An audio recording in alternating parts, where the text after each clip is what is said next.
asking themselves this question: how do I acquire my first few customers and build a scalable business?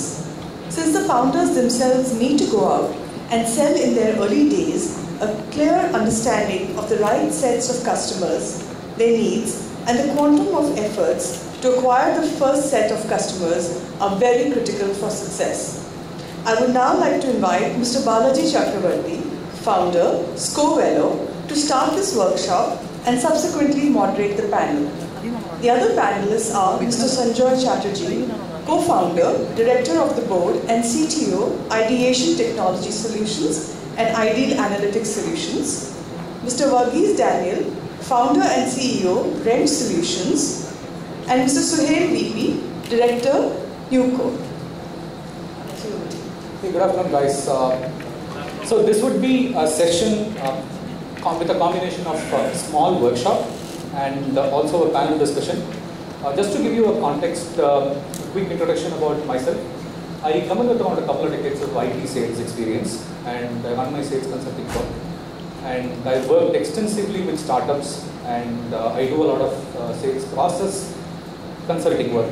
But the contribution to the startups is something that has excited me so much that this is my 43rd session where I talk about selling as a concept and outlining why it is not so tough, and talking about the science that you will have to put in a sales process to make it so easy, which we will discuss shortly. And this session, first few customers, is something that I do as my hobby. So there is this website, firstfewcustomers.com, that has 142, as we speak today, 142 interviews of founders who I have spoken to at length and have captured their secrets, sales and marketing secrets of how they sold in their startup days. So all founders have 3 or 4 things in common: no existing product, no existing customers that they can show as reference, no funds. Maybe they are not salespeople themselves, because I am not going to start a product company. Completely non-technical in nature. And because of not coming in from a formal sales background, there are many chances that many companies, in spite of having an awesome product, still does not make it big in the market because many founders do not know how to take it further. So this site demystifies startup selling. So let's go into the session. So what we will talk is a little bit of science that you can incorporate in your day-to-day selling process, and also discuss a few things on how certain founders have actually made it. I'm excluding the interviews that the 3 people who will be coming in later and will be sharing their personal experiences, but I'll talk about the others. So let's talk about the landscape of the buyers that you would be going after. So what happens is, you will have to make sure that and this presentation is already there with Sujit. You don't have to photograph or take notes. Take notes first if you want to. At the end of it, whoever wants can go pick it up right this evening and go back. So what happens in the buyer's landscape, the person that you would be reaching out to? So you will have to reach them in multiple methods, multi-touch points. You don't know if they will see your email, because when your email comes in, they might not be there at the desk, or assuming they are sitting there and doing nothing. Your email comes in, a small noise comes, they turn your email, and then 10 email comes on top of that, your email goes down. All of us have 1,500, 2,000 emails that we have not read. Why should your buyers alone be disciplined? Your mail also goes down. When you make a phone call, there's no guarantee that the person will sit there and pick up the phone and say hello. When you would do SEO, there's no guarantee that this person types in the exact words, and at that point in time, your website comes up on top. There's no guarantee that your social media messages, the standard formula is 15 minutes, 20 minutes at best. Otherwise, it goes way down. And if you have thousands of Twitter followers, you know what happens in Twitter. You see the ticker like an electricity meter going down. So the thing is, you will have to make sure that you have to be persistent. There's no one way I've reached out, I will wait for the person to get back to me. That is not going to work out. The second thing is, prospects or the buyers, evaluate the vendors. The good news is, from a perspective of solving the problems, many founders have said that I have been able to sell in spite of me being a startup or a small company, because I was able to go understand their needs, and I was able to give them a solution. I was able to solve their pain points, and I was able to get the deals. So you don't have to have a huge legacy, but you will have to build one after you start. The next thing is I have a lot of connects. I will be able to get hold of people. Reference is equal to meetings. That is not going to give you a deal because these guys have a job to protect. Unless they feel that your product or your service is going to match their requirements and is able to solve the problem for them, they are not going to buy. The next thing would be they research the internet not only in the initial stages, but when you continuously keep going to them. Every time you go, there is a chance that this company is coming to meet me. What has been written about on the internet?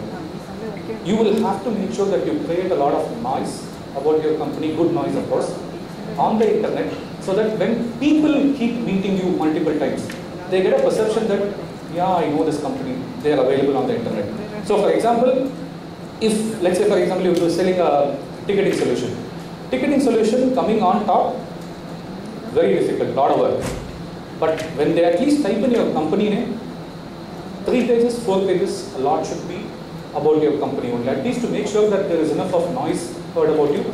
I'm not getting into marketing, we have done that already for 2 hours. Just telling you that you should make sure that you have heard. The next thing is they are also concerned about losing their jobs. What if you tank? What if they give you a deal and you don't deliver? That is why they keep asking you for the company's financial, how long have you been in business, have you made profits at all? For example, if you've just been throwing the products out for free or next to nothing, you are not running a sustainable business. And how many satisfied customers are there? Sometimes they will ask, give me references that I can speak with. So they ask this because they want to make sure that you really can solve the problem. Because all guys, when they go, they can sell well. Okay, especially what happens is the pricing. Another thing you have to look at is pricing comes the last.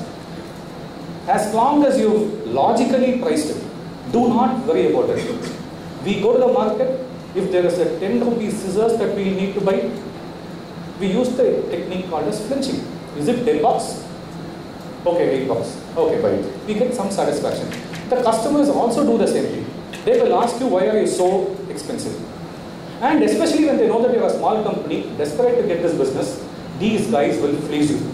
Okay, I've had very bad sales situations where I've discounted so much that you can't even imagine to get my first customers.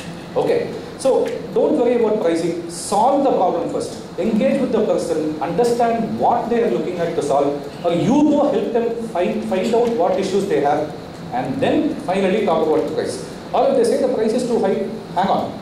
Just keep talking about it. Eventually, if you are able to provide value, they will not flinch. We'll discuss that in value proposition later.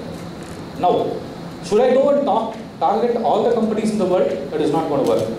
You will have to choose from your perspective at this point in time what sort of companies you will have to go and target. Segmentation. Who do you go after? Now we'll talk about a few examples also. So all products, with the assumption that all products do not appeal to all companies at all point in time, you will have to select a set of companies that you will have to go after. The typical pitfall that all of us fall into, I will go after the large companies because I like having GE as a logo, I like having Ford Motor Company as logo, Coca-Cola as logo. You have a reason why you are going after them. But what reason are you giving them that they should pick you up as a vendor? Right? So the big company sales cycle is fraught with many things such as long sales cycle. They are not necessarily motivated to take a decision today because they are concerned about their jobs.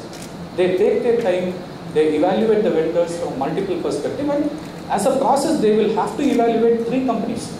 Some large companies even have a policy that they will not work with companies that has less than 20 members as employees. That has not crossed 3 years. That has not crossed $5 million in revenue. Okay, you will have to find those out. For example, what happened with large companies is they are completely satisfied, or they have so many large vendors that their procurement team has given them. So if these guys would go back and then ask, I need you to include a new vendor, the procurement team is going to ask, I've given you, for example, a TCS, I've given you a Cognizant, I've given you a Hexaware, I've given you some small companies, I've given you some companies in the same country as you are. Why do you need one more vendor? Because the vendor management team looks at reducing the number of vendors. Here, unless there is a specific reason, these days cannot go and request the procurement team to add another vendor because it will be too much of work for them. So what happens in certain companies? How do they penetrate large accounts in spite of being small? One example is, for example, Happiest Minds. How they went in and acquired the first few customers is they used digital innovation as one practice.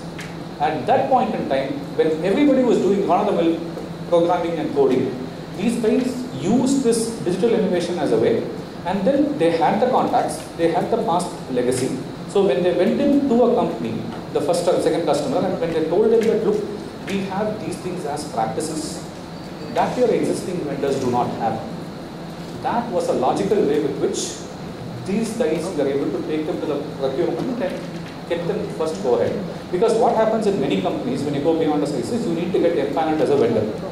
Only when you get empaneled as a vendor, will the buyers even be able to send you a requirement. Otherwise, they will not be able to send you a requirement at all. So for example, in some companies that I had worked earlier, we used the latest technologies as a way to penetrate these organizations. That is the only way you will be able to compete against the large vendors that they have. For example, you can't go to a large company and say, I can do better coding than TCS. You will be laughed out. You need to have something extremely different. Even the products that you have, you can't go and say, I also have a product which does the same functionality as, for example, an SAP has. You will have to call out some unique features which those vendors do not have and then penetrate. And then the medium size. This is another place where it is not being well tapped because everybody looks at targeting the large vendors. The medium size fortunately do not have that many stakeholders. They have the money to buy. They are also very keen on punching one level above their weight and going and competing against their large competitors. So what happens here is, how did, for example, we talk about another example of Quato, Raman Roy, the father of Indian BPO. So what he did was, after his stint at Wipro BPO as the CEO, he started Quato.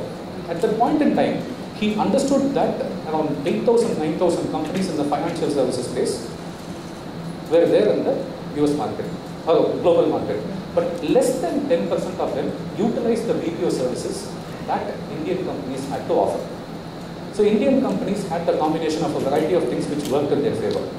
So he democratized the entire offerings, took those offerings and changed it slightly and started offering to the BPO sector, started offering BPO services to the companies which are the other 90% of the 8,000 companies that were there in the market. These guys had not experienced the cost benefit advantage and the kind of scalability that Indian BPO services could offer because all the BPO services players were focusing on the top 10%.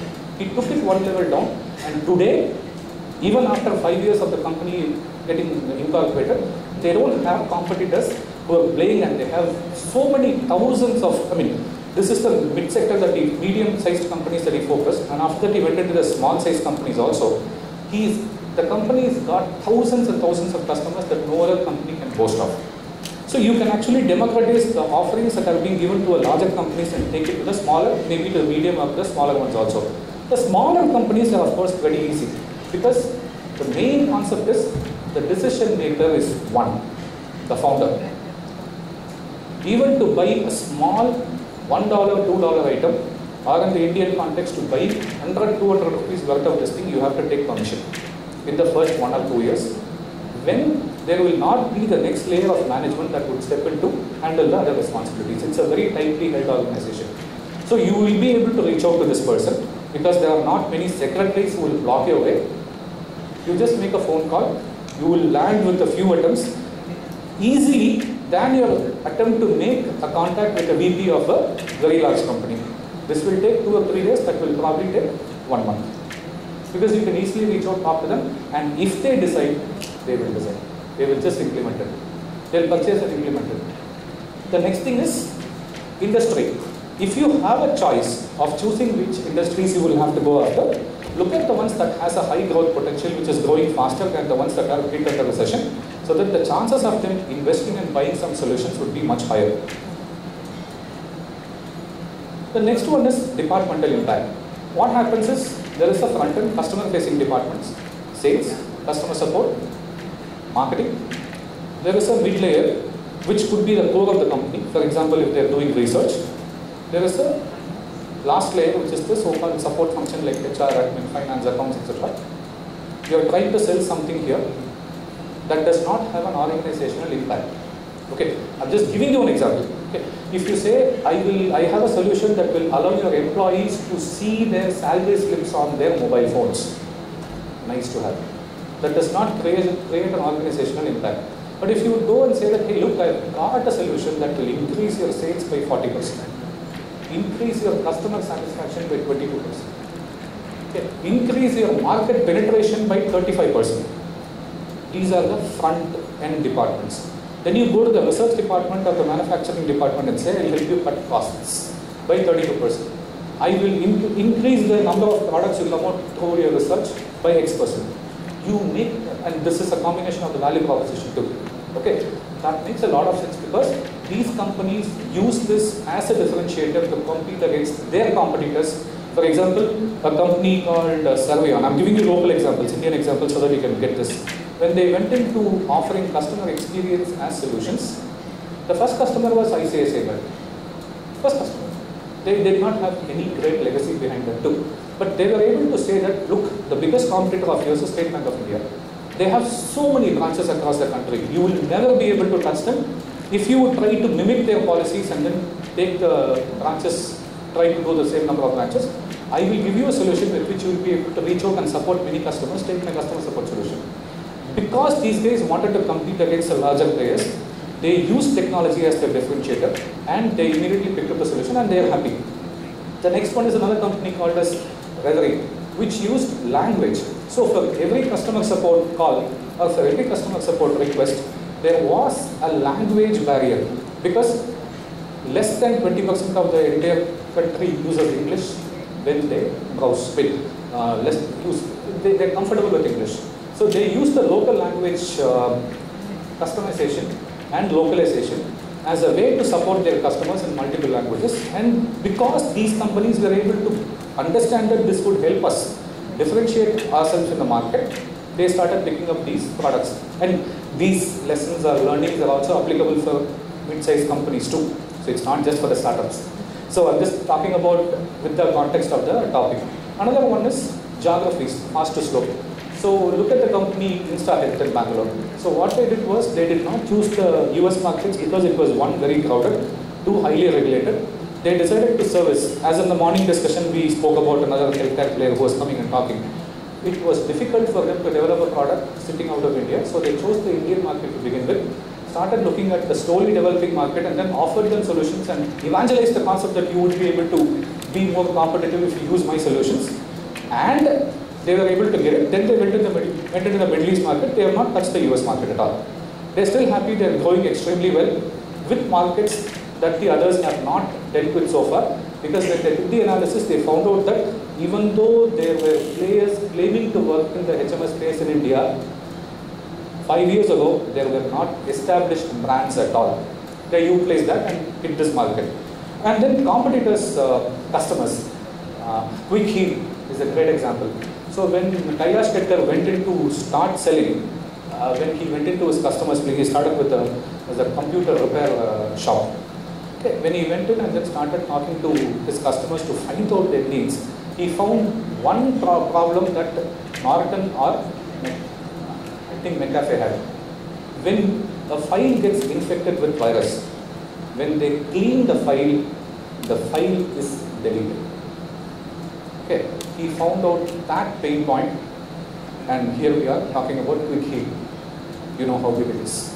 That is the genesis of Quick Heal. So you find out your problems that your customers are facing because of your competitors or your customers are unable to solve. Use that, and knowingly or unknowingly, your product will be installed in a customer's place.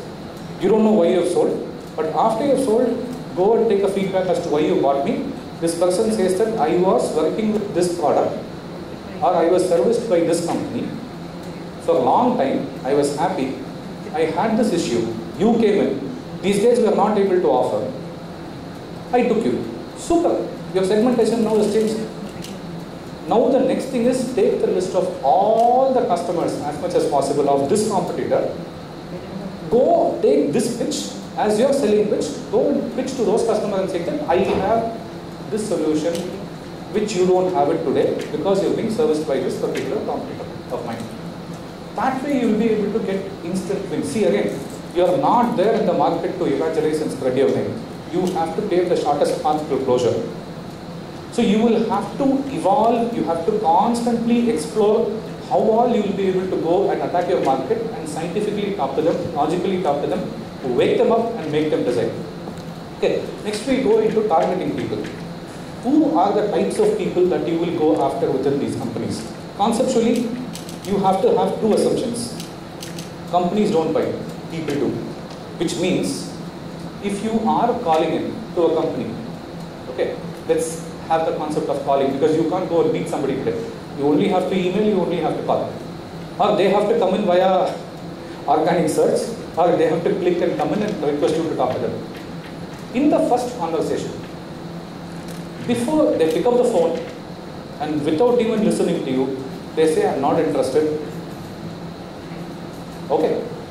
It does not mean, first lesson, that the company does not want it. It is only the person who did not want it. Okay. Go to the next person. Allow the person to listen to you. Unless you hear this person listening to you and then saying no, and you know this is the person that I will have to go after, in spite of it, if the person has put the phone down, reach out again in 1 month or 2 months. Okay? Because you will have to give yourself another chance. You know, you only have so many customers with you. You don't have the entire universe to serve.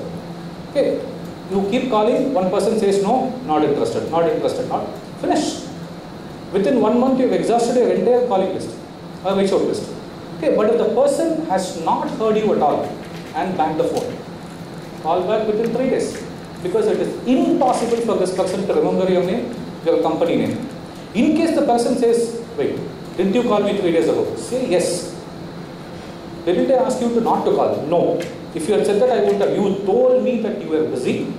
You wanted me to call later. This guy is not going to remember. So make sure that you have heard at least that first 45 seconds or 1 minute, and make sure that is the right person, and then decide this company is not worth calling for now. Okay, that is the lesson that you will have to take. So don't get daunted. People are busy. You don't know what they are doing. They might be gloating over a promotion. They would have had a fight at home. They'll be thinking about it. Their boss would be sitting in front of them and ripping them apart while your call comes. They are thinking that, oh, this is this may save your call, and they pick up and you started selling. Or they are just bored for the day. They're checked out. Okay, they don't want to pick up your call. So don't think that the company is not interested. Okay, keep at it. Again, I'll go back to the first one. Be persuasive. Completely be at them. One day you will be able to crack. But unless you make sense to them, see, a person buys a product because of 2 reasons. It satisfies their needs. It solves their problems.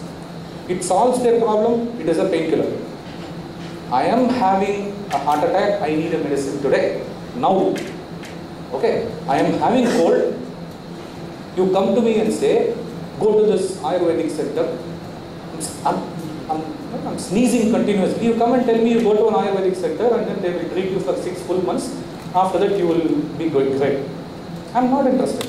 I want to solve my problem now. Okay, so keep asking a lot of questions. That's how you will find out, because you can't assume that this is what the company has, or this is. And even if they have this competitor's product that you know has certain features, they would not have had all the features. Typical example, take it if somebody is selling HRMS, anything related to HRMS, you will understand that HRMS on a per month, per license or per user basis will not be given to all the employees. It will be with only certain employees because it's expensive. I have PeopleSoft, I have SuccessFactors, I have SAP. Don't give up. Ask next question, how many people have you given it for? How many modules have given it to all people? You will see that all modules to 10% or some modules to 60%. What happens to the others? Manual. You have an opportunity. Because if your product is 1/20th of the cost of the entire solution, you can go and say, I will coexist. I am not here to replace. So unless you keep asking people again and again and again, you have to understand what you're selling, what pain point you're solving. Do not think about what features do you have. Convert that into a problem statement and a solution. You will be able to ask a lot of intelligent questions. You will find an opportunity in many places, which you will not be able to find out otherwise. No clue about the pain point. Customers may not necessarily know about their pain point. You go and ask, what are your pain points? They will say, I don't have a pain point, because the concept is cost of running a business. I'll put it in a colloquial example. You have bought let's say a car. The car is making a lot of noise. And you go to a mechanic. How much is it going to cost me? Maybe 50K. Oh, okay. Otherwise you buy a new car, and I don't know when it will be, even if you spend 50K, I don't know if it will be solved or not. Okay, how much is a new car? You sell this, you get 1 lakh, you want to buy another one, it's 6 lakhs. You don't have the money. What do? You convince yourself that I am sitting inside the car, I will put music, so noise is only for the others, I don't care. So you believe that after 3 years, 4 years, the cost of running businesses, it is supposed to have problems. It is supposed to be done manually only. You start assuming certain things, because many people, especially with breakthrough products that you hold, the stories have been that when they went in to sell, the prospects did not even know that such solutions existed. If you are, as a salesperson, be able to go there, as a founder, be able to go there and tell them something that they have not thought about, and this guy says, wow, I never thought this can be done this way. You are right.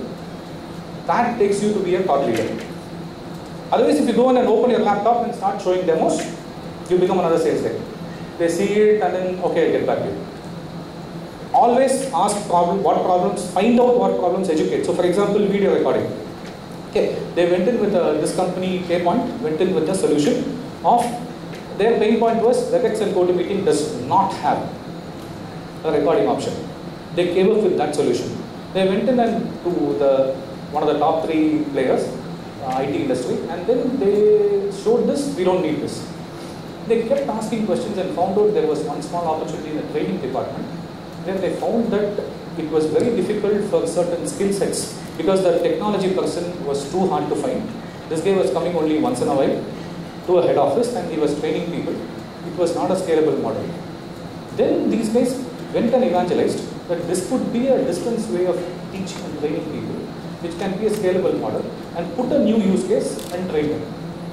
Okay. Second case, Vigyan Labs. They came in with the energy saving device for hardware. So they went and told that, look, you can save the power consumption of the same hardware that you would be using. But the customers could not believe it, because they did not measure the energy that was consumed out of the hardware and software. It was assumed it will take so many number of units. So these guys did not even have a way to predict how you will be able to cut down the total cost. So they rented out an energy meter and then implemented it and then demonstrated that this is what you will be actually saving, and based on that, these guys were able to prove it and got the first customer.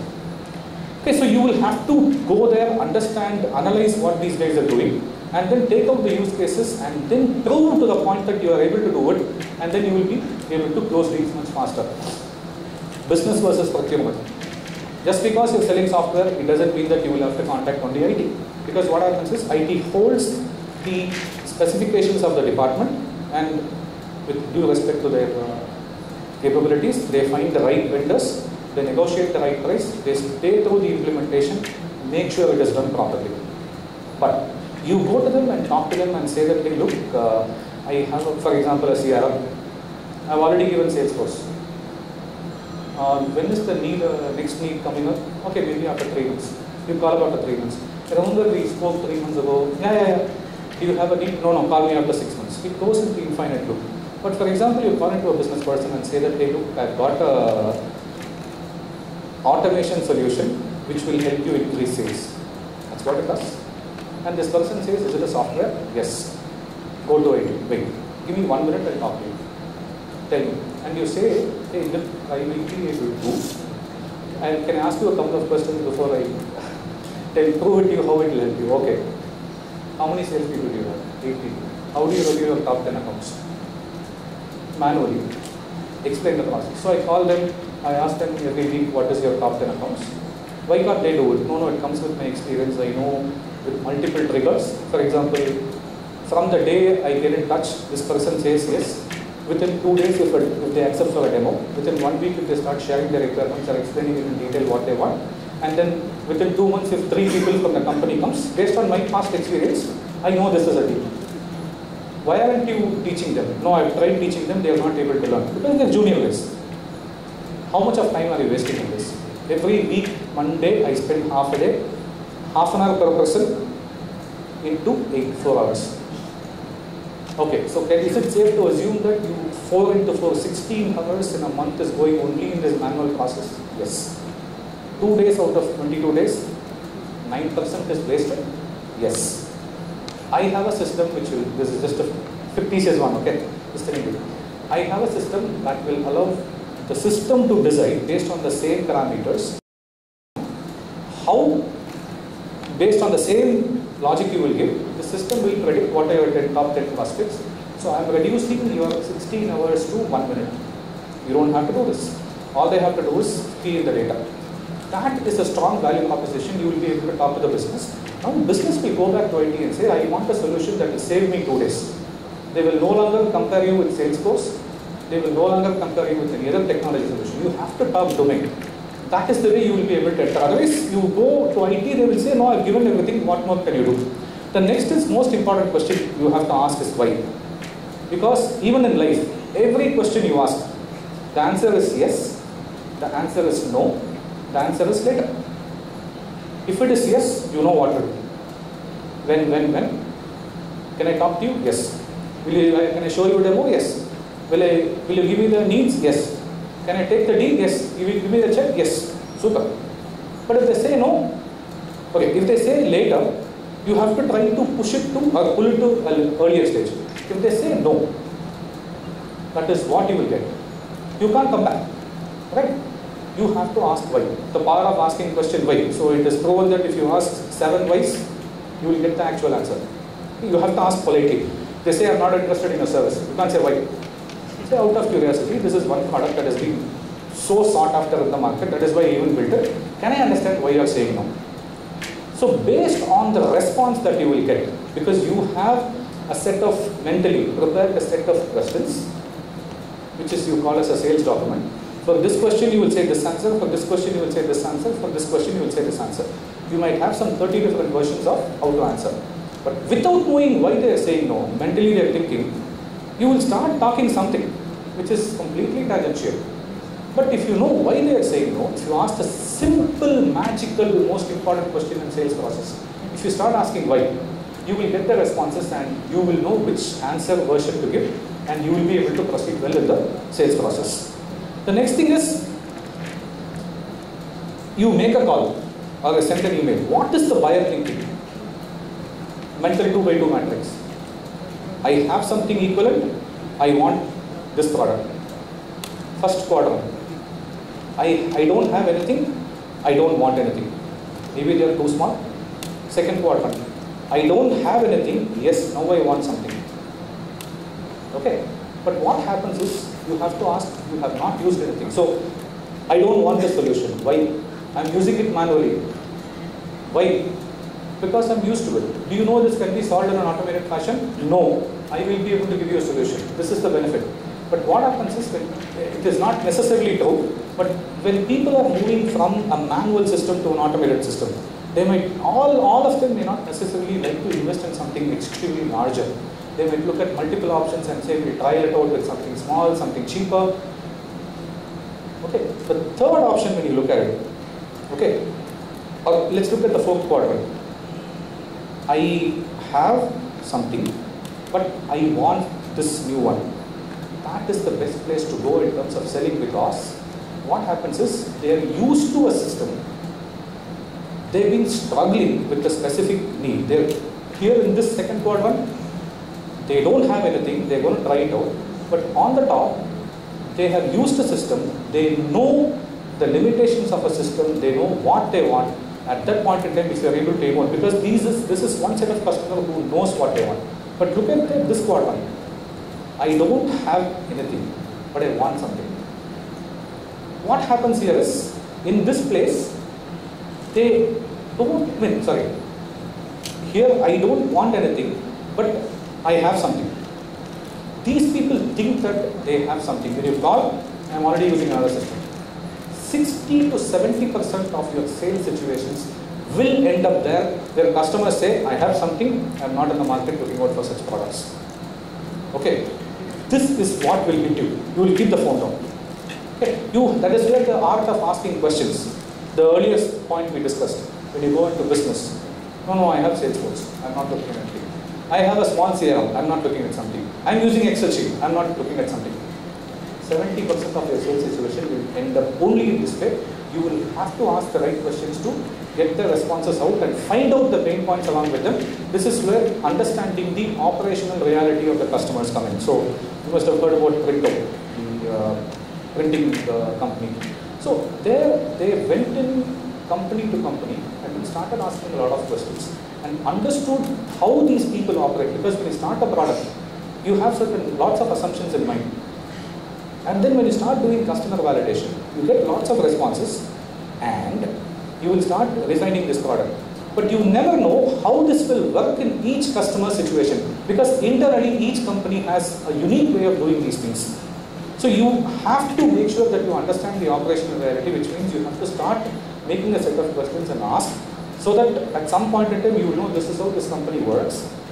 And once you understand that, you will be able to emote with them extremely well, and you will not look clueless or you will not sound like a salesperson when you go in. You talk like a functional consultant out there coming to solve a problem that they have than selling a product that you have. Okay. And then high versus low. Don't get satisfied by reaching out to, for example, a manager and saying that I fixed a demo, I am talking. Now it is up to this man, I have convinced this person, now this person will take me up to the CEO. It takes a lot of time. Okay, the higher you go, the easier it is. The simple fact, even if you talk to the CEO, convince the CEO, what happens after you convince the CEO? The CEO will go into a manager level person and say, hey, I found this software to be extremely good, I think you should buy this. The manager level person, because they have to do extra work, will ask the CEO, boss, do you want the work to be done or do you want to incur extra money and then invest in the software? I want work to be done. I am doing it now, what's your problem? That's it, gone. So even at that high level, this you cannot influence. Only till the person you are speaking to, you will be able to influence. Even at that level, at the CEO level, at the board level, at the VC level, if you are selling and that can also bomb on you, why are you even looking at down? Because how much of a steep climb it is to go to the top? Because first the managers will not look at the big picture. They will not even understand. The manager will think, why when I'm doing it normally, why are you incurring expenditure? Their mentality is to cut cost.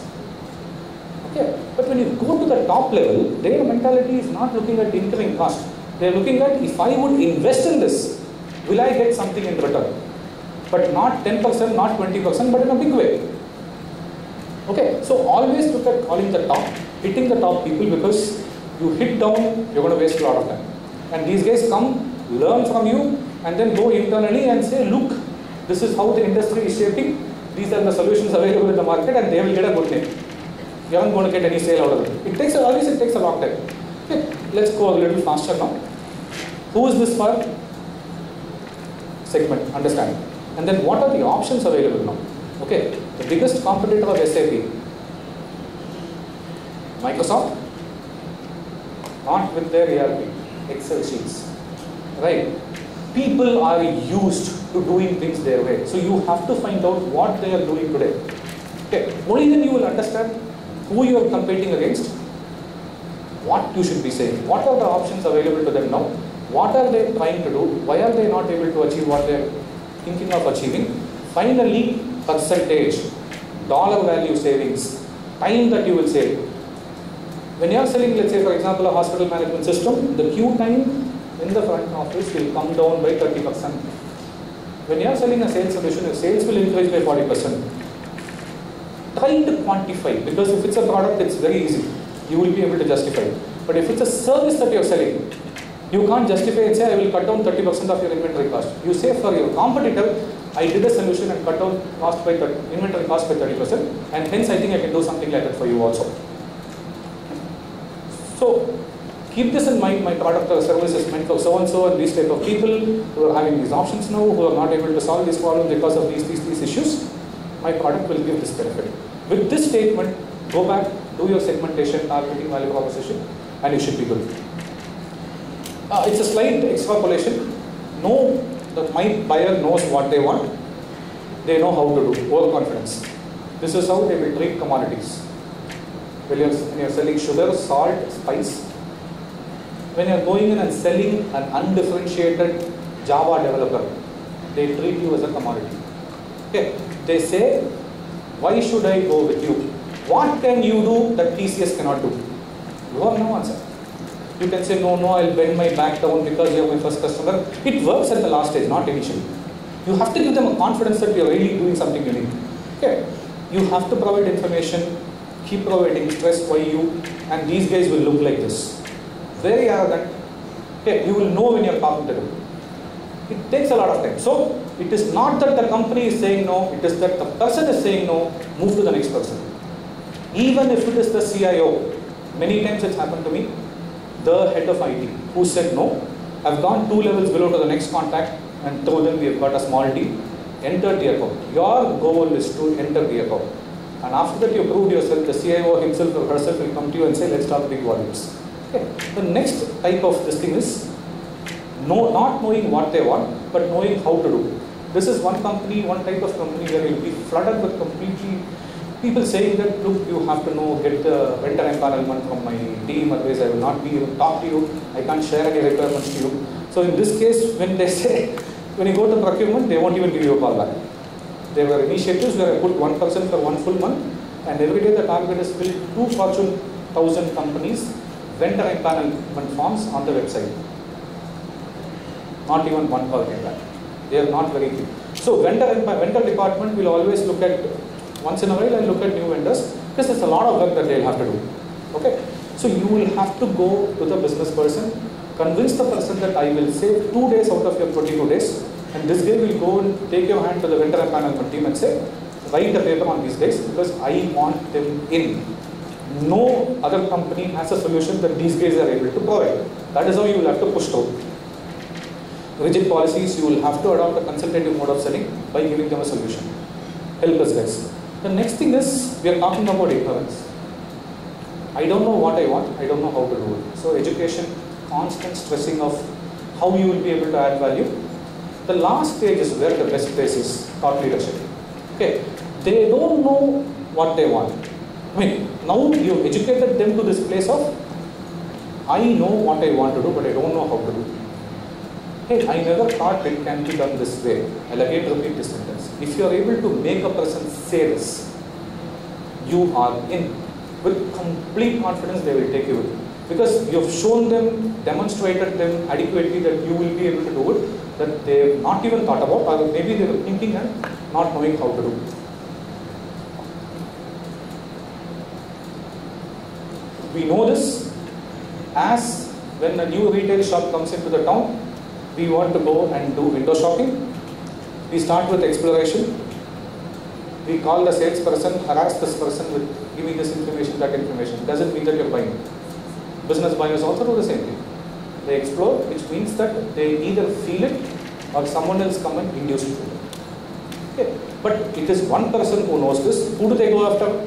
People like us. They call, can you offer? Oh yes, I can offer. Come, let's talk. They learn from us. Okay. And then they have internal discussions. How do you find out that this is where the buyers are? You ask them, can I know about your process? Can you tell me a little bit about what you're trying to solve? They will say, no. You tell me what this product is all about. Give me all the features. Tell me how my competition is doing. They will always talk about you and the others. They will never talk about themselves. Then you can easily guess that they are probably in the exploration stage at this point in time. Next, they will do a needs analysis internally. They will discuss with all the stakeholders. After that, they will go into freezing, where they will first identify a stakeholder. See, sometimes you might have experienced this. These guys say that, look, I don't have the time to handle another project, or I don't have someone else within my team to handle this project, so let's speak after 3 months. Because they are occupied. Okay. You can't ask what's your budget, but you can ask one simple question, is this budgeted? But if they say, I'm going to take this and then internally socialize, So give me a proposal. But if you want me to give you a proposal, how do I give it without even knowing? No, no. What you will give to others, normally you give it to me. You know that these days are exploding. Okay, because they might have to go inside to justify. And then do the first stage, second stage, third stage, and then come here. Okay, the last one is finalizing. They discuss, they do POCs, genuine POCs. So what happens is, don't immediately jump. See, if you have to show the first demo and all that. But always don't jump in. When you give something, take something back. When you are giving a demo, the least that you should do is say 3 sentences about your product, ask 1 question. Because you don't know what these people are thinking when you're talking. So when you're, say, explaining 3 features, ask the business question connected to this feature, and then get the answer so that you will know how to articulate the 4th feature inside. Or you might skip the 4th, 5th, 6th and 7th and do the 8th straight away. Instead of going in one sequence and boring this person out. Okay. In the meantime, what are the prospects about the startup? First few customers context. Is a new company, new management, new product. How long will they be in business? What is the background? Suppose I give them a work and they run away with my money, what will happen to the product? It's not the money that they paid you. If it is a 3-month engagement where you are supposed to solve 30% of their sales problems, increase sales, and after 2 months you can't. You close because you don't have funds. The 2 months of the sales that they have lost is what comes to their mind. So the thing is, it is not about the money of, let's say, $10,000 or $5,000 that they will pay you. It is, the concern is that what happens to my project, what happens to my goals if these guys tank in the middle? What happens if this product does not prove it? That is why the decision cycles are very longer in the initial days. You will have to prove it by POC, but what happens in the POC stage? Customer will not give internal data because it's confidential data. Okay, especially for example, HR product. Employee data, they won't give it to you. You will have to take 10 names and show it. It's not enough. Right, you say, give me your data, I'll show it. There are a lot of practical issues. Maybe Daniel can add when you come into that stage, how you are doing your POC. So, this is what comes in the mind. So, a typical high-level sales cycle, reach out by multiple ways, engage with them, understand their needs, present a solution, do a proposal and negotiation, and then finally close. So, there are probably 8-9 steps, but I'm just giving it to you for the sake of. You will have to have a set stages of the sales process. Understand where you are in at this point in time. Also connect it with the earlier customer buying process, and make sure that you do the right things at the right point of the sales cycle. Okay. Talking about a few examples, how other founders have to sell? Too bad. You may not have the money to hire good sales guys. Good sales guys, in spite of you offering money, may not be willing to come and join a startup. And nobody has the passion, the internalized knowledge that you will bring to the table. You have to go and sell. Because what happens is, initially there is a product market fit that is not established. Okay, only when you have a product market fit established, I know this segment will buy, or I know this type of a title within this segment will buy if I go and say this value proposition. Documented, hand it over to a sales team, they will scale it like anything. In the initial days, you have to go and sell. You may not be a good communicator, but don't worry. It is passion and the knowledge and the ability to solve problems is why people buy. It is not English skills at all. Okay, so don't worry about it, just go and sell. Meet and talk often, out of sight, out of mind. After they keep the phone down, next call comes in. If that salesperson is able to sell better than you are able to sell, you lost it. After your email, they say call me. Another nice looking email comes. After your meeting is done, 2-hour meeting, the boss comes in and drills this person apart. You have forgotten. So you have to be in front of them as many times as possible.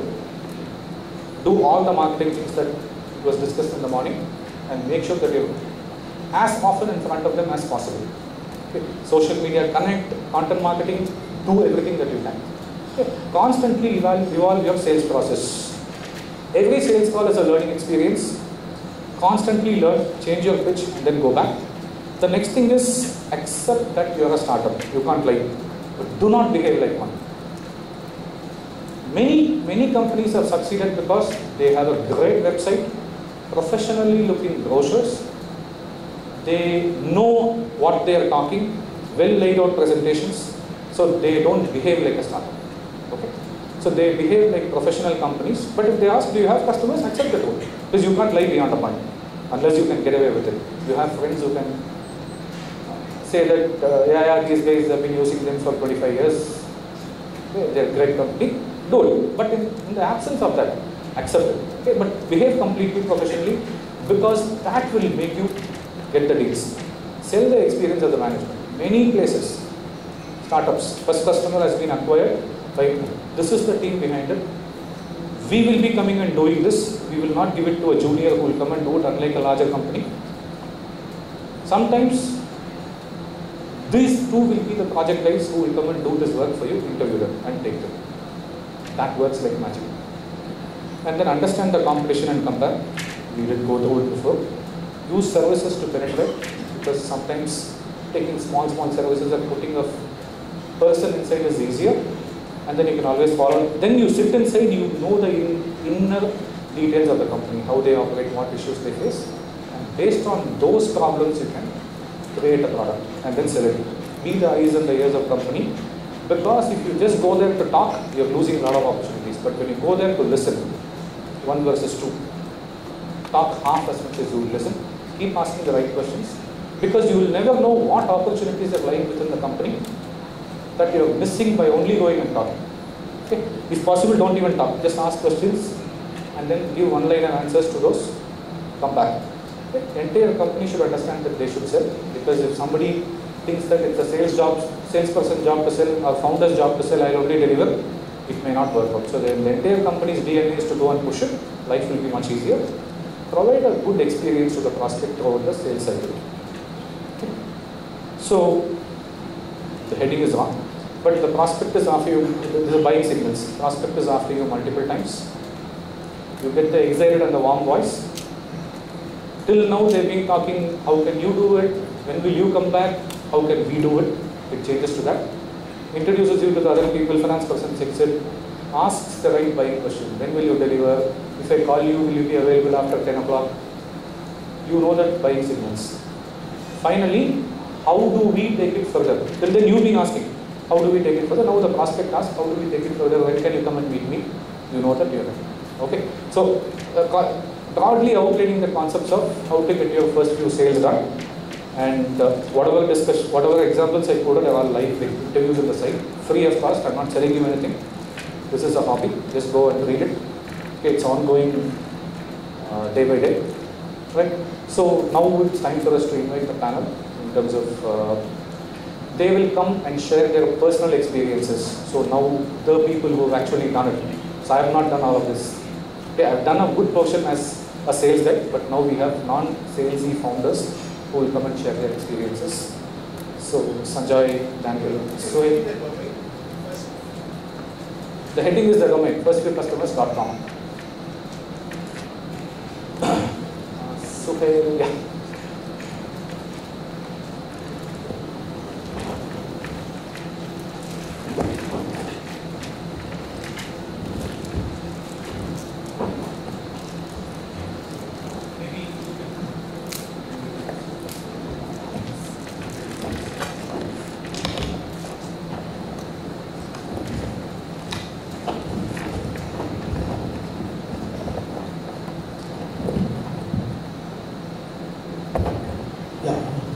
Sanjay ji. I founded Ideation Technology Solutions as well as IT Analytics Solutions. It's a BI product. I graduated from Bengal Engineering College and then I did my master's from IIT Kharagpur. I worked in US for a product company, Customer Systems, for 10 years. And then I started this in 2007 and this BI product was launched in 2010 in Paris. And we are in hardcore product development since inception. Headquarters is in Calcutta and we have an office in Paris where we started actually, and then we recently opened an office in Massachusetts, US. Hi everybody, I'm Suhail, CEO of Nucor Software Solutions. Based out of Calicut. Actually, we incubated in NIT Calicut in 2 and graduated out from the NIT TPI, and now currently working in on location in Calicut, Highland Business Park.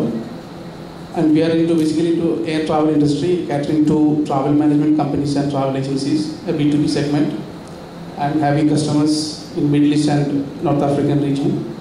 And recently we added Etihad Airlines Travel Division as one of our premier customers. And we are into basically Python-based open source technologies for supporting the product. My name is Daniel.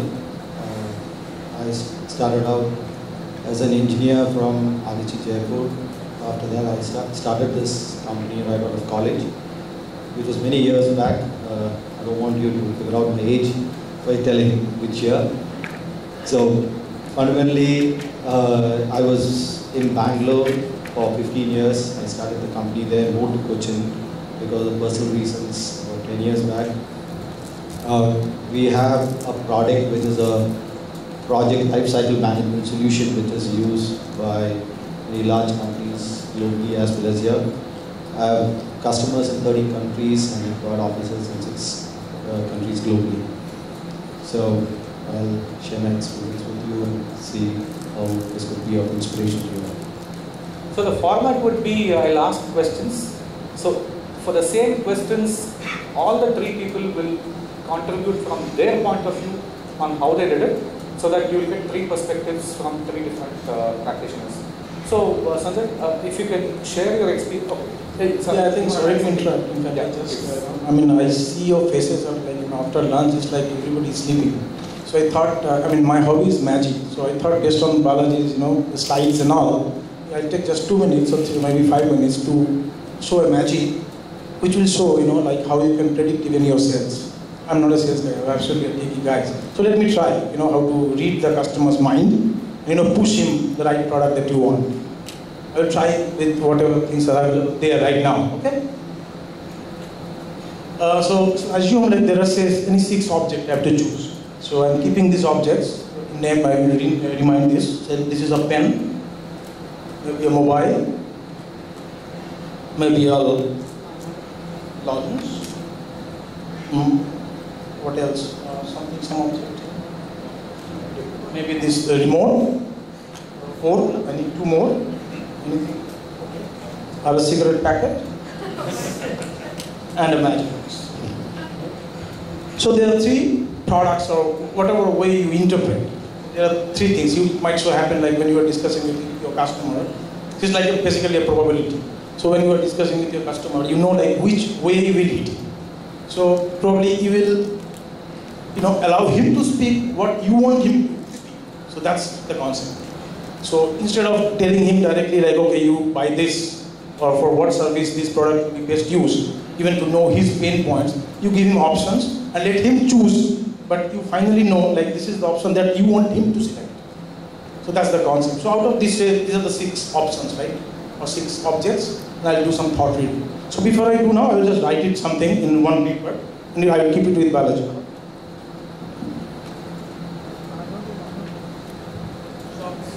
White paper.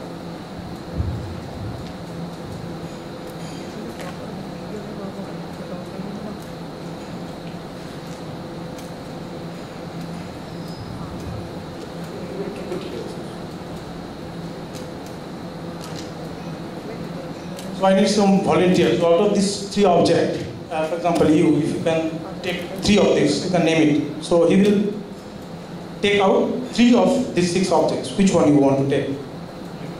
No, just tell the name. You have to just 3. Pen, you want to pick up pen, mobile, and remote. You want to pick up these 3. You want to change your mind? Are you sure? I don't know you, so I cannot influence you, right? What the other one you said? Remote. Okay. Let's bring it down once. So I'm just taking these 3 out.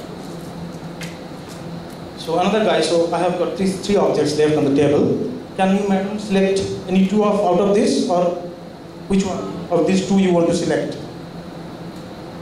The oral is in your pocket right now. I wanted to select. Okay, but now you have got 3, he has already selected. Remote.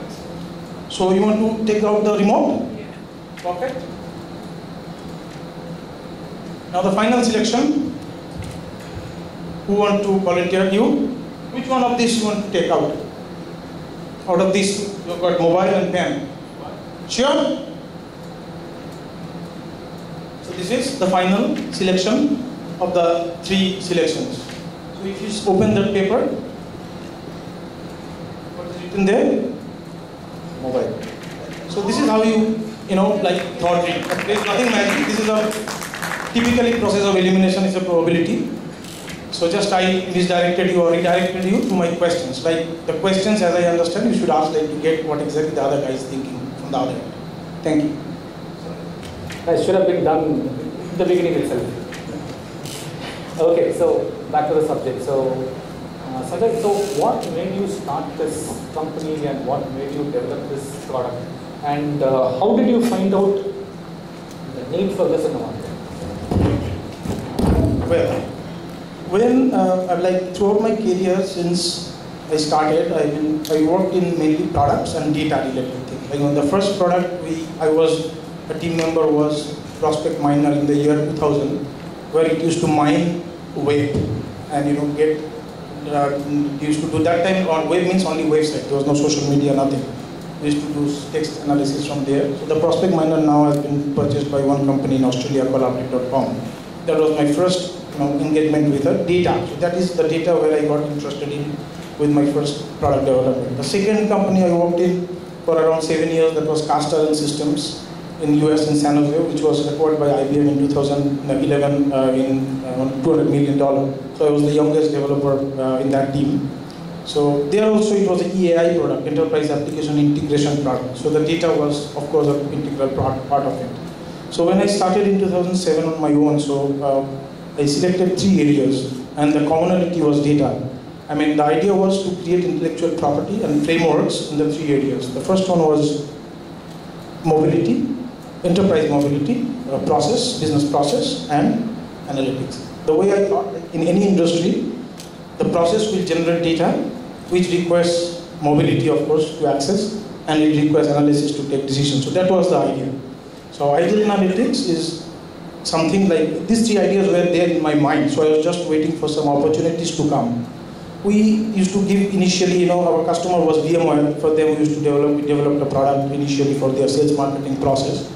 But in the year 2009, when I was looking for some opportunity, because that time, getting an investor, it was a bit difficult. And it was, in fact, I was not that kind of, I didn't have that kind of money so that I can develop the product on my own. So in the year 2009, if you remember, that year SAP acquired Business Objects. So VMware was our customer and they were about to buy SAP for, about to buy Business Objects to be Business Object license for their internal use. But when it was acquired by SAP, the VMware decided not to buy, not to go for SAP solution. And they requested us, you guys you have developed a lot of frameworks and generated IP. So can you develop a me too of Business Objects plus additional features? So that was the first kind of offer we got from VMware in the year 2009. Then we took the challenge and then I requested them, okay, we will do this in 8 months, but we will make it productized, the IP will belong to us. So that was the first contact and we did it for their sales and marketing department. So that was our first early adopter customer. Now this data and this opportunity, we clubbed it together and that was the start. We launched the product in 2010, October. We started in December 2009 and first version was launched in CloudForce Paris event in Paris. And VMware being our only customer. That time the name of the product was Ideal Dashboard. How did you validate this need for a larger market? You had one customer who asked you that they would want you to develop something like this, but obviously if you do it as a product, it has to fit in with a larger customer segment. So right. In fact, that was the challenge because the first customer, the VMware was, though their headquarters is in US, but we got it from the VMware France. Now, then we had a challenge like how to take this product globally. Because VMware being our first customer, and in next 2 months we got BlackBerry. So we had at that time 2 customers, good referenceable customers, but we did not know what to do, or how to go for the next. Then we did a quick, brainstorming. We decided to go for one functional vertical. Because both of these company we did for sales and marketing. So we thought instead of targeting all the markets, all the geography, we thought we will target only in Paris or rather France and the big companies sales and marketing department. So that two objectives can be done to avoid the IT route. Second is to target based on our past experience that we got from VMware and Salesforce, BlackBerry experience. So then we got Salesforce, our third in the sales marketing. So being in sales and marketing vertical, choosing that segment based on the way that you mentioned, so that worked a lot to take the initial step. Yeah. So how did you know that a market existed for this product? Why did you start? How did you know this product is what you need to start? How did you understand that this was, how did you validate this product for the global market or the larger market? From a startup background, actually, we were 3 classmates who founded this company just straight away after their MCA graduation. And we didn't have any idea, any plan about, or any target about which industry we should focus at all. But fortunately, our first customer we got, we had a strength of technology, ability and confidence to do what the customer actually needs as a solution. So even though now we are a product company, we approached with a big travel company in India, for whom actually they required somebody who can implement a solution for them instead of just buying a product. And luckily, this first customer itself gave us a real focus, and we, from this customer actually, it was a technology sales actually. Actually, we technical people approached one person who is a decision maker who was really having a technology background, and he was doing all the their accounting and related process auditing of that organization. And when they actually approached him, we approached him, he actually defended us. He said that he already knows all the technical backgrounds, and I'm doing a lot of reporting for them. And after a continued discussion with them, he really understood that it's a genuine team with whom we can trust, and we can develop a solution for what that organization required. And that was actually giving us an opportunity to learn what is the basic business practices of this travel agency. In that industry, actually, there are a lot of ecosystem partners are there, not only just back office solution providers. There have sales channels, selling technology partners like GDS companies. So we got a lot of insight into the business requirements, and we really solved whatever requirement they need with the support of this technical person who was in charge of the customer side. And that really gave us a good entry to this and good focus, and we didn't have to focus for any other product, because from him we realized that it's a uniform industry which requires a lot of travel agencies are there in India as well as in Middle East and all. And as we know, globally travel is a phenomenon which is happening and improving every year. And travel management and travel agencies are there. So we realized that there's a huge potential for this industry where actually no real technical people and who are having functional knowledge are actually not. There were a lot of companies doing solutions for the industry, but they were not like, they were just selling whatever they had. So we actually, we approached them as we provide a solution to their need, and later on that solution we converged to a uniform product which as a backbone, and adding flavors to different localized markets and all. That's how we made this product into a larger level. And since the first customer itself gave us really a focus to this product, there was no further question required. But it took us around 2 to 3 years to start with the first 3 years we could get only up to 20-30 customers. But we knew that as is a uniform universal industry, we should satisfy the initial first few customers, and due time we also identified that influencing the ecosystem partners is a key things in getting success with this product into scaling. So that's how we, during this development time, we came to know that GDS companies and all those things has a lot of integrations required for this travel agents, and a lot of headaches are there for accountants to reconcile day-to-day ticket sales and all. And learning this and interacting with the GDS ecosystem partners, we got a good view into actually these ecosystem partners. They are having global complete network of travel agents, and they are already selling to these customers. And we did not want any sales expertise because they are already targeting the same customers or the same segment which we are targeting. What we just wanted is convincing them that we are able to provide a solution to the back office industry, which was not provided by even this ecosystem providers. It was in the region. It was provided by local accounting companies. So integrating seamlessly with their technology and sales channels and bringing that into their back office and adding our technology expertise into that to make it as a better solution for them, and with the low cost, total cost of ownership, which was basically we are from the NIT background, we had expertise in Linux and which helped the customers to reduce a lot of proprietary license fees and all. So this actually made us enter to more customers with the help of these ecosystem partners like GDS companies and other online companies.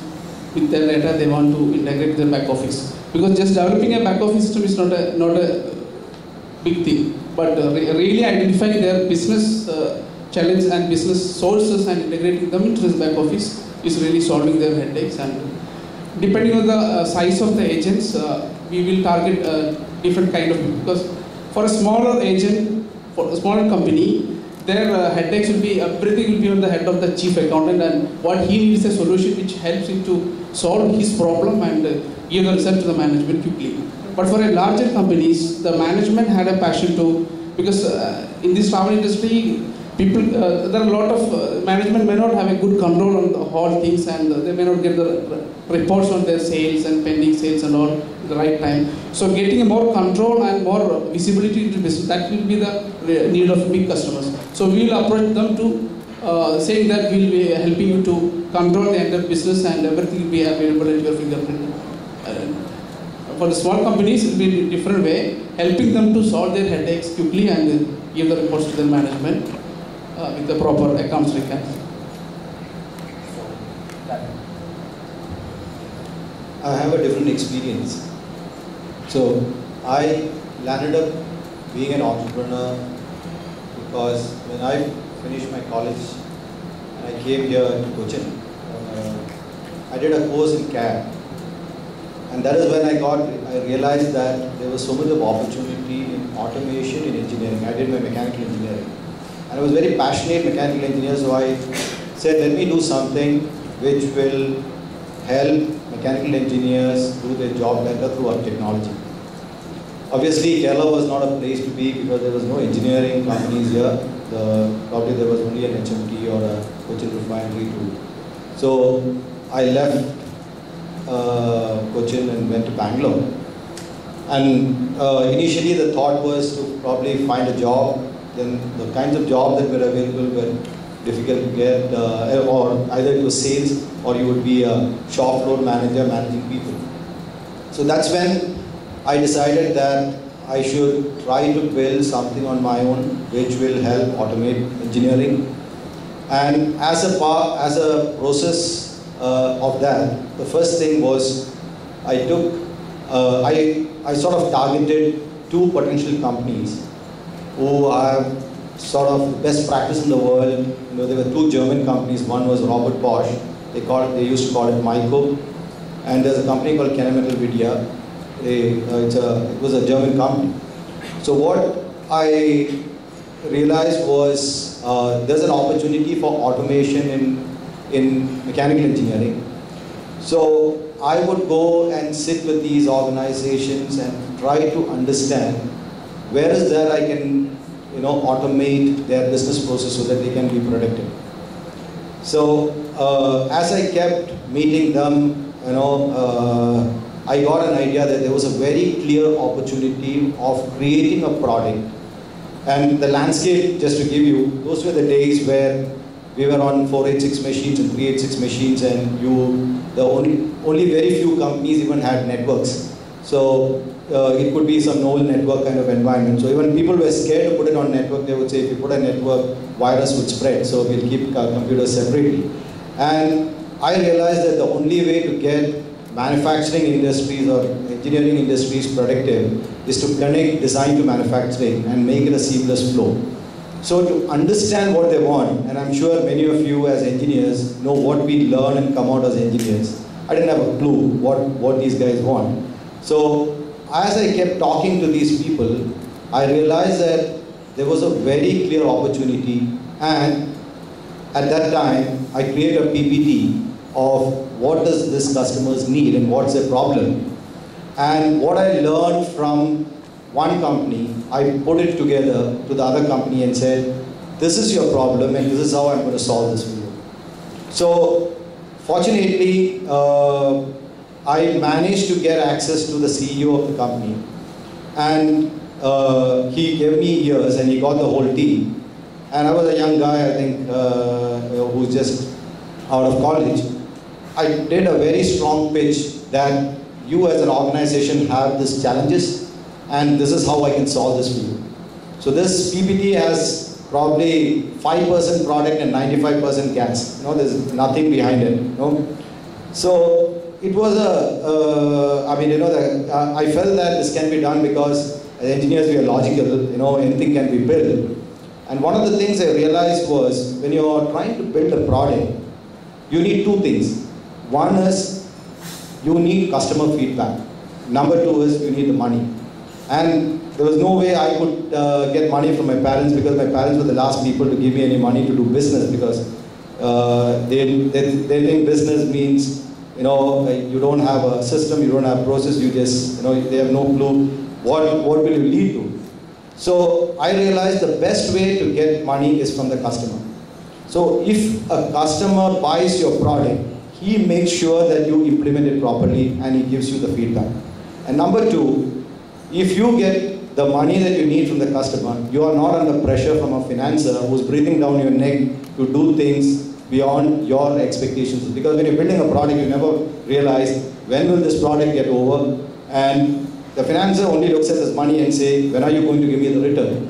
So I somehow felt that, it's a win-win deal. It was trying to kill two birds with one stone, that I really hard sold to these two customers. And there was zero credibility. There was nobody behind me. There was one or two programmers who could actually build what I'm thinking about. And then I made a sort of a prototype. I remember that the prototype, you can only click on certain places, only then the thing will come. You click on other place, nothing will come. So if you ask me, can you show me that, you're dead. So in such an environment, I went and presented to the customer, and then he asked me what's the price. The first thing I realized is that if you don't get the price that you need, it's like a chicken and egg issue. You're always going back. You can't sustain yourself. So I just gave a fancy price, and he said, you expect me to pay this kind of money? So what I did was, I realized that a customer would always pay for a standard product. So I embedded a standard product inside that, and there was no way this customer could figure out what's the price of that product, and it happened to be a foreign product. So the customer asked me what's the price of that. So I kept it sort of 4 times the cost of developing this product, as the price of that product. And I said, you just pay me for this product because I've got to pay this to my company whom I'm buying this from. And I managed to psychologically get him to a feeling that 60% of the money of the order he gives me upfront. And that was the price of the standard product. So why 60 is because if a customer gives you money and walks away, then you don't get his feedback. When you think that you spend 60%, he takes a lot of interest in getting this done. So you actually have an engine which will drive you to get this done. So with that, we came back with the 60% money upfront, and with that, I got my team to work on it. I don't have any programming experience. I just know functionally what they require. And the customer was totally, into this. And fortunately, because these were German companies, they were extremely systematic, extremely ruthless. And though we committed a 4-month, 5-month window, we sort of in 6 to 7 months, they also improved their process, and we created a product which is even run today by these organizations, even though versions and versions have gone, and they had other products which said could do the same thing. They still, believe that this product does it better. So to get this first customer was a challenging thing, but that step got me the step in, which means I'm a very reactive person. I can only react based on what the customer. So if a customer says this is what I want, I have a backend which will deliver. And today also, immediately where I am in the world, whichever customer it is, the same process of understanding the customer, understanding what he needs, and having him to fund you and also to fund your inputs, because the best person will tell you exactly what you want as a customer. And when you start showing him, he'll make it perfect and perfect and perfect. And so that we're today, proud to say that we've sort of created a product which there's no product in this world exists which does exactly what it does. So, so I think as entrepreneurs, if we can think about an approach of how to get your customers sunk in, and as I said, money is the only factor which decides what's a commitment the customer gives for you. He can give you any promises. His money is there, which means he's committed to deliver this product. So that's my experience at the start of the market. And understanding the market was purely my passion, because I had to find a solution for the problem. So I found the problem, I found the solution, and found a software which addresses the solution. Okay, so you can talk about you are in the travel industry. So within the travel industry, what sort of companies, the segments that you went after, and within those companies, what sort of people were you targeting? Okay, when we talk about the travel agents, actually they will be segmented based on the number of like 20,000 segments sold per year, 1 lakh segments sold per year. So these are the sizing of the companies which we target. And when we approach, as I earlier said, for a smaller agent when we approach, their entire concern will be whether we are able to give them a solution which avoids their headaches. And for the bigger agents, it will be like, are they able to get good insight and real control on the whole process? And the person who will be, the people who will be facing such agents will be their key top management people who are really wanted to know the numbers and figures of day-to-day activities what are happening. So in both cases, we approach we give them a solutions instead of just selling a product. So the challenges we face in both type of companies were, do we have an address and do we have an expertise in this area when we approach them? So that means we don't have a strong address in the initial period.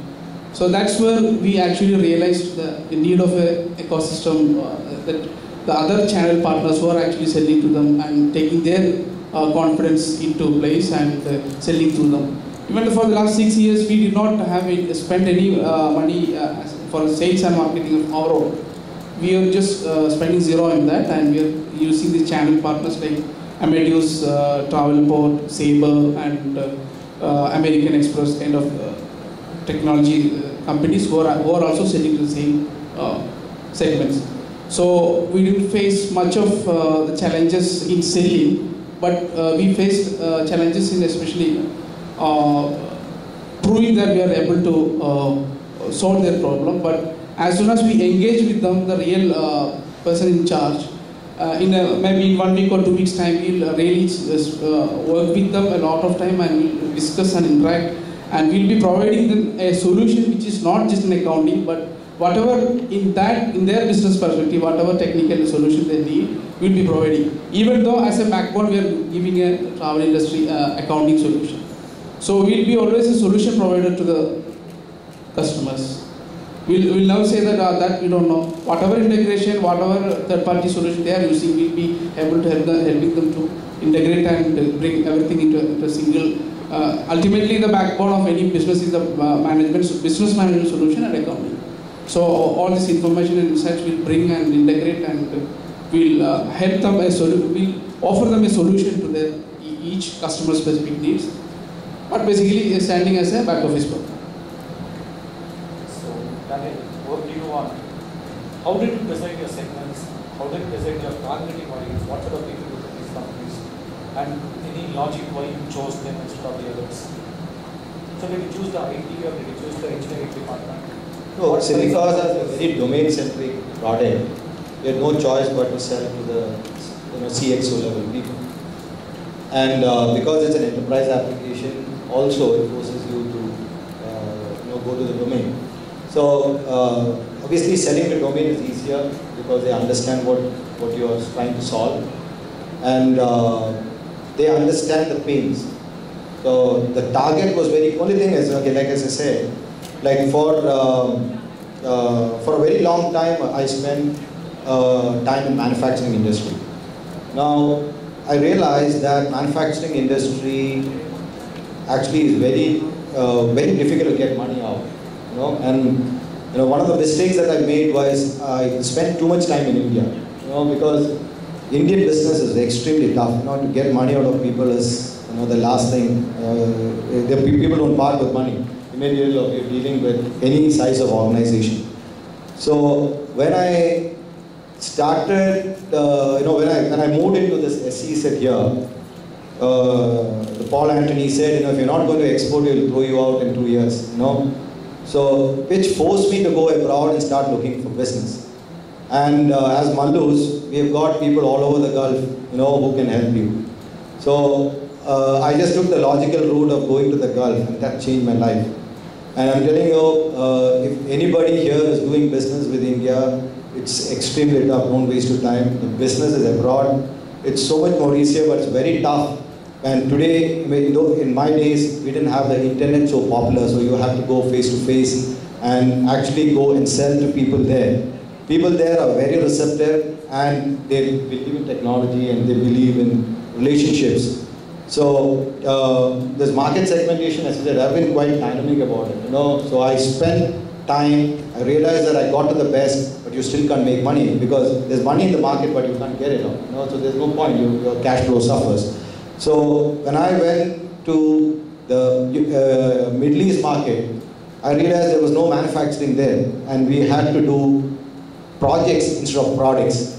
So that is, we do airports, we do oil and gas refineries. Ultimately, we converted the product into a project, which means for me, I see a refinery as a product. And then we build a system which helped them to deliver refineries faster. So in the process, the market is also extremely dynamic. You can't just be complacent thinking that this market is going to give you business. So we kept looking at it, and when I found that UAE was down in 2008, the opportunity started, I started looking at opportunity in the US and other markets. So one is segmentation, second is the market. So I've been, fortunate that the customers in the Middle East gave me references to customers in the US and other places. And we started specializing in verticals. Like initially, we said manufacturing means inside that also machine building, aerospace. We got into verticals so that we become specialists in that. And then we realized that aerospace, Vikram Sarabhai Space Center is our customer. We could have done a lot of work with them, all vendors of theirs we could have got it. But you know how it is to work with a VSSE, it can take you 10 years to sell the product to them. We're not patient enough to do that, but we still did that. We've been associated with them for the last 12 years, and every launch vehicle which goes today is managed by us. But I didn't stick to it. Went to the market abroad, figured out a new market based on the knowledge I gained from here, and used that knowledge to actually get more value. And today, I think we've fairly got a comfort feel in this market, and I see that we are sort of able to get the feeling. Sanjay, what was your logic on segmentation? Okay, actually we had a very clear, because our product was in analytics, so our approach was more in this area. So when we initially was thinking like whom to sell, how to sell and all, so there were typically two areas. One was the enterprise customers. Like our idea was we should have some key customers, which should be maybe a small department of a big company, because initially probably PAN company was not possible. And the second one was how, because our product was launched globally. In India, we had no plan. In fact, we launched analytics in India just 1.5 years before. So then we had to decide like which are the functional vertical or industry vertical we will target. But we had no clue. What we did, For the key customers or enterprise customers, that is fine. So that's go based on our reach and all. Like in France, initially we targeted, so we started looking into that area. We did a couple of shortlists based on the Fortune 500 companies. But to know the other segment, like to get to know like where the demand is coming from, we had our solution in cloud already. So they gave that as a free personal use. Then we saw, because when in the registration process, we used to capture all the geo information and everything. So there we saw like which country, I mean even in France, what are the functional areas people are more registering.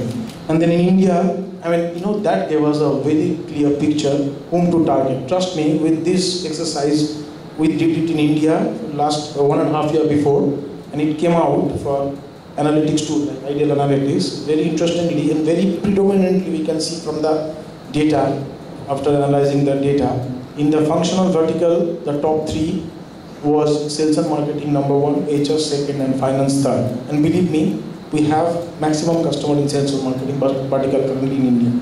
In industry vertical, it was BFSI and healthcare.